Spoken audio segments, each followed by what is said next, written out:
Something difficult. I really want to get to Sure. is your belief in the Hopi. Yes. Absolutely. Explain to me the origins of Hopi. Okay.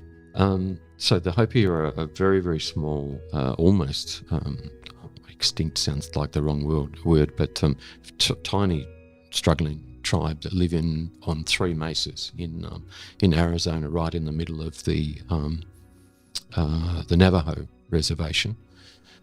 So if you know Winslow or Flagstaff, Arizona, if you were to draw points up, they would meet at about the Hopi reservation.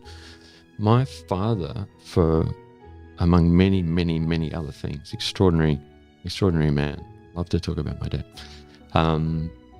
Loved Westerns, but he liked the real West too. He would regale me with fantastic stories of the real characters from the West, the Wyatt Earps and the Wild Bill Hickox and the grandfather, the Doc Hollidays. Yeah. I mean, but the real stuff, Yeah. how Earp actually could have lived out his life only a couple of blocks away from where Elliot Ness lived. I mean, and trying to put all that stuff and just this magical stuff about the Wild West. And I guess the best way of saying it is my dad fell in love with the cowboys and I fell in love with the Indians. And then I read a book called Bury My Heart at Wounded Knee, and I apologise. Just read it. It's a history, for want of a better word, of Native American suffering and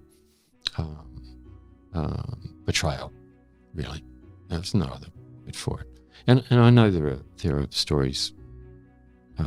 Not stories. I know that's the truth here too. I can't tell you why this influenced me more than our own Indigenous people. I really don't know. But the more I read about Native Americans, and the more I read in particular about the Hopi, I just found this tremendous peace with what they believe.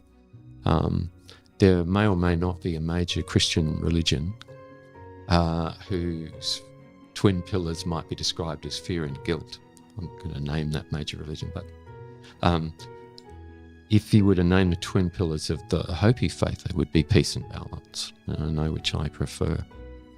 So it's a very earth-based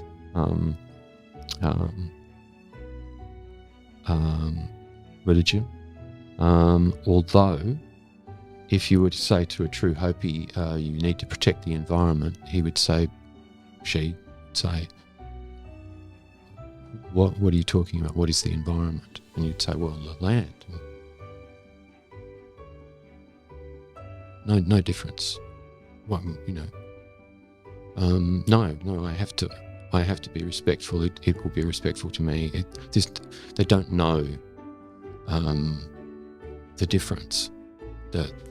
When we say in a traditional Western culture we're all one, they really mean it. They mean the earth is our mother, the sun is our father, the moon is our grandmother, and everything.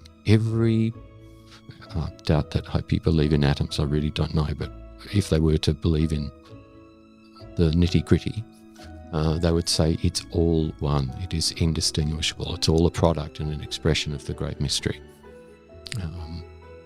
And that's what I believe.